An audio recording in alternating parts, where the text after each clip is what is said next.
खुलुमबाय बेयो बड'लेण्ड इंखं टेलिभिजन दिनै 20 जुलाइ 2022 बुधबार खालि सानसेनि बरादखौ नोंथांमोननि खाथियाव लाबोदों आं सदानन्द दैमारिया।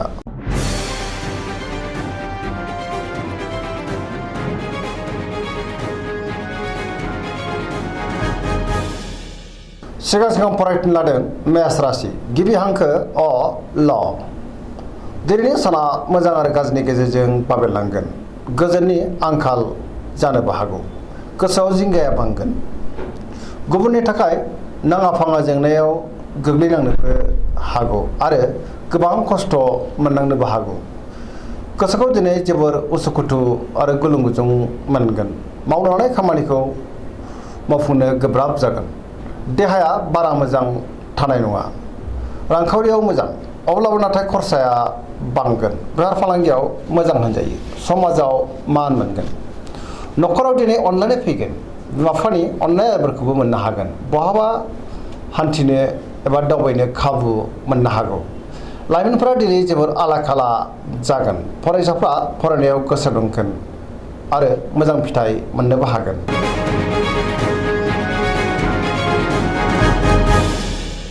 वृष राशि गिबि हांखो इ उ ब। दिनैनि साना मोजां आरो गाज्रिनि गेजेरजों बाबेरलांगोन। गोसोनि साननायफ्रा देबोरनांगोन। गुबुननि हेफाजाबखौ मोननो गोब्राब जागोन। माबा नङा माबा मोनसे जेंनाजों मोगा मोगि जानांनोबो हागौ। गोसोखौ दिनै जोबोर गोनो गोथो मोनगोन। गोसोनि बोलोआ लोरबां जागोन। मावनो हानाय खामानिखौ मावफुंनो गोब्राब जागोन। समाजाव मान मोनगोन। रांखावरियाव बारा मोजां नङा। मोननो गोनांखौ दिनै मोननो गोब्राब जागोन। माबा नङा माबा मोनसे हेंथा फैनोबो हागौ। बेफार फालांगियाव बारा मोजां नङा। गोबां खहा जानांनोबो हागौ। न'खराव बिसि फिसायनि गेजेराव अननानै फैगोन। बिदा फंबायजों मोजां सोमोन्दो थागोन। देहाया मोजाङै थागोन। सेंग्रा सिख्लाफ्रा जोबोर आला खाला जागोन आरो जिंगायाव गोग्लैनांनोबो हागौ। गोसोनि साननायखौ फोरमायनो गोब्राब जागोन। बहानिफ्रायबा हरखाबै गाज्रि खौरांबो मोननो हागौ। फरायसाफ्रा दिनै फरायनायाव गोसो दुंखांगोन। अब्लाबो नाथाय नेगेटिभ एनार्जिनि गोहोमबो गोग्लैनो हागौ। गोसोनि साननायफ्रा देबोरनांगोन।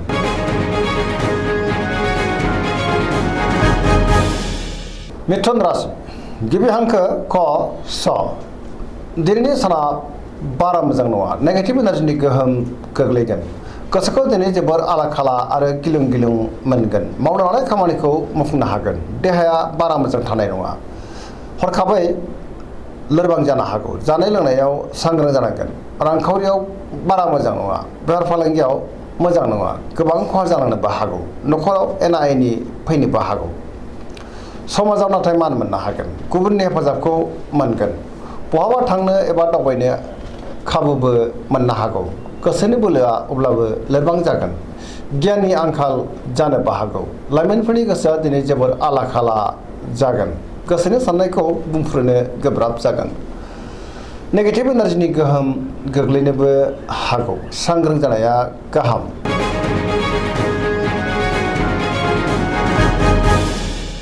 कर्कट राशि गिबि हांखो ड ह।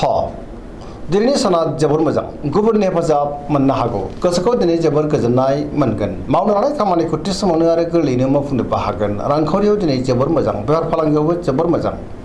मोननो गोनांफोरखौबो मोननो हागोन। देहाया दिनै मोजाङैनो थागोन। गुबुननि हेफाजाबखौबो मोननो हागोन। गुबुननि गोसोखौ बोनोबो हागोन। न'खराव दिनै बिसि फिसायनि गेजेराव अननानै फैगोन। बिदा फंबायजों मोजां सोमोन्दो थागोन। समाजाव बयजोंबो अनसायजागोन आरो अनगोन। गुबुनजों गोरोबनानै थानोबो रोंगोन। लाइमोनफोरनि गोसोआ दिनै जोबोर रमान्टिक जागोन। पजिटिभ एनार्जिनि गोहोमबो गोग्लैगोन। पजिटिभ साननो रोंगोन। गियाननि आंखाल जानायबो नङा।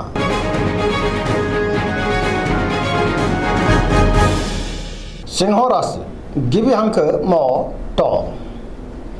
दिनैनि साना बारा मोजां नङा। गियाननि आंखाल जानोबो हागौ। माबा नङा माबा मोनसे गोरोन्थि मावफ्लांनोबो हागौ। समाजाव लोगो लेवा बांगोन। नाथाय अब्लाबो बयजोंबो गोरोबनो रोंनाय नङा। गोसोखौ दिनै जोबोर उसुखुथु मोनगोन। सोरबा गोजाम लोगोजों बहाबा लोगो मोनज्लायगोन। मावनो हानाय खामानिखौ थि समावनो आरो गोरलैयैनो मावफुंनोबो गोब्राब जागोन। गोसोआ जोबोर आला खाला जागोन। रांखावरियाव मोजां। गोबां धोन आरजिनोबो हागोन। नाथाय अब्लाबो खरसायाबो बांगोन। बेफार फालांगियाव मोजां होनजायो, गोबां आयबो जागोन। न'खराव दिनै गोजोन थागोन, अब्लाबो नाथाय गोसोनि बोलोआ लोरबां जागोन।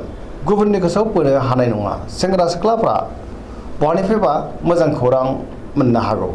फरायसाफ्रा दिनै फरायनायाव गोसो दुंखांगोन आरो मोजां फिथाइ मोननोबो हागोन।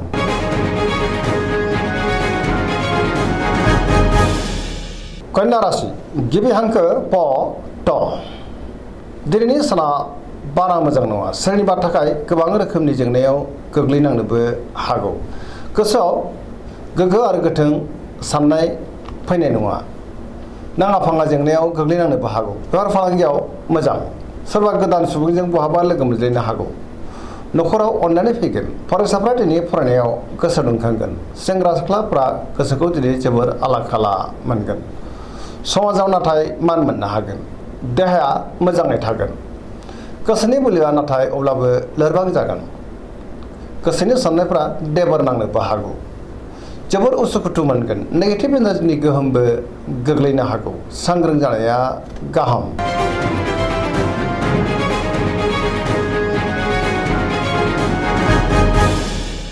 तुला राशि गिबि हांखो र ट। दिनैनि साना मोजां आरो गाज्रिनि गेजेरजों बाबेनलांगोन। गोसोआव नेगेटिभ साननाय फैनो हागौ। जिंगायाबो बांनो हागौ। बहाबा दावबायनो एबा हान्थिनो खाबु मोनगोन। गोसोखौ जोबोर उसुखुथुबो मोनगोन।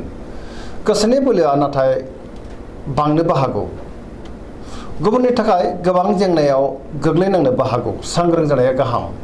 गोसोनि साननायफोरा देबर नांगोन। मावनो लानाय खामानिखौ मावफुंनो हागोन।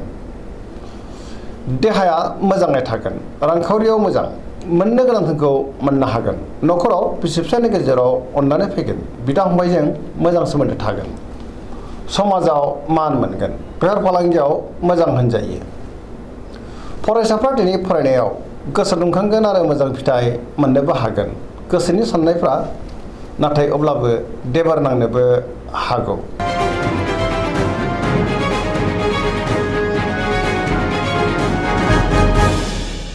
वृश्चिक राशि गिबि हांखो न स। दिनैनि साना जोबोर मोजां। गोसोखौ दिनै जोबोर गोजोननाय मोनगोन। जेरावबो गोजोनै थानो हागोन। लोगोफोरनि हेफाजाबखौबो मोनगोन। सोरबा लोगोजों बाख्नाय जानोबो हागौ। गोसोआव गोग्गो आरो गोथों साननाय फैगोन। गियाननि आंखाल जानाय नङा। मावनो लानाय खामानिखौ थि समावनो आरो गोरलैयैनो मावफुंनोबो हागोन। गोसोनि बोलोआबो बांगोन। समाजावबो दिनै गोबां मान मोनगोन। न'खराव बिसि फिसायनि गेजेराव अनलायनाय फैगोन। बिदा फंबायजों मोजां सोमोन्दो थागोन। रांखावरियाव दिनै जोबोर मोजां। बेफार फालांगियावबो जोबोर मोजां मुलाम्फा मोनगोन। देहायाबो मोजाङै थागोन। गुबुननि थाखाय गोबां मोजां खामानि मावनानै होनोबो हागोन। फरायसाफ्रा दिनै फरायनायाव गोसो दुंखांगोन आरो मोजां फिथाइ मोननोबो हागोन। लाइमोनफ्रा जोबोर रमान्टिक जागोन आरो गावबा गावनि गोसोनि साननायखौ फोरमायलायनोबो हागोन। पजिटिभ एनार्जिनि गोहोमबो गोग्लैगोन आरो पजिटिभ साननो रोंगोन।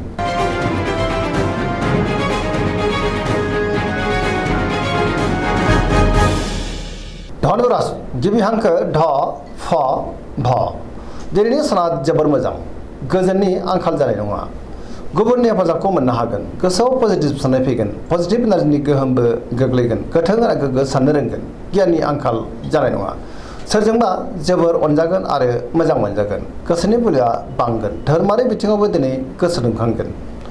मावनो लानाय खामानिखौ थि समावनो आरो गोरलैयैनो मावफुंनोबो हागोन। रांखावरियावबो मोजां। आयाबो बांगोन। बेफार फालांगियाव दिनै जोबोर मोजां मुलाम्फा मोननो हागोन। देहाया मोजाङै थागोन। अब्लाबो नाथाय जानाय लोंनायाव सांग्रां जानांगोन। न'खराव दिनै अनलायनाय फैगोन। बिमा बिफानि अननाय आरो बोरखौबो दिनै मोननो हागोन। गुबुनजों बाख्नाय जानो हागौ। लाइमोनफोरनि गोसोआ दिनै जोबोर रमान्टिक जागोन आरो गावबा गावनि गोसोनि साननायफोरखौबो फोरमायलायनो हागोन। फरायसाफ्रा दिनै फरायनायाव गोसो दुंखांगोन आरो मोजां फिथाइ मोननोबो हागोन। धोरोमारि बिथिङावबो गोसो दुंखांगोन।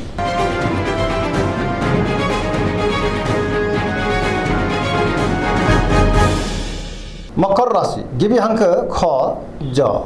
दिनैनि साना जोबोर मोजां। सिगांनि बबेबा जेंनाखौ गोरलैयैनो सुस्रांनो हागोन। बहानिफ्रायबा मोजां खौरां फैनोबो हागौ। गोसोखौ दिनै जोबोर गोजोननाय मोनगोन। देहाया मोजाङै थागोन।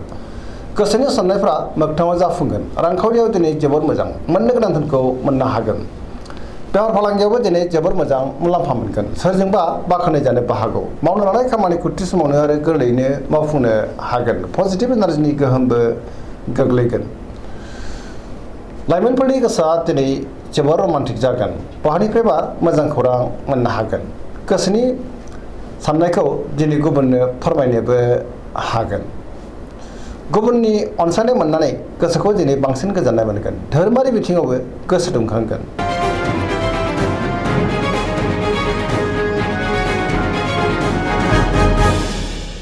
कुम्भ राशि गिबि हांखो ग स दिनैनि साना बारा मोजां नङा गोसोनि बोलोआ लोरबां जागोन गोसोखौ दिनै जोबोर उसुखुथु मोनगोन मावनो लानाय खामानिखौ थि समावनो मावफुंनो गोब्राब जागोन माबा नङा माबा मोनसे हेंथा फैनोबो हागौ बहानिफ्रायबो हरखाबै गाज्रि खौरांबो फैनो हागौ समाजाव मान मोनगोन रांखावरियाव जोबोर मोजां गोबां धोन आरजिनोबो हागोन बेफार फालांगियावबो दिनै जोबोर मोजां मुलाम्फा मोनगोन देहायाबो मोजाङैनो थागोन न'खराव दिनै बिसि फिसायनि गेजेराव अननानै फैगोन बिदा फंबायजों मोजां सोमोन्दो थागोन गोसोनि साननायफ्रा नाथाय अब्लाबो देबार नांगोन सेंग्रा सिख्लाफ्रा जोबोर आला खाला जानोबो हागौ नेगेटिभ एनार्जिनि गोहोम गोग्लैनोबो हागौ सांग्रां जानांगोन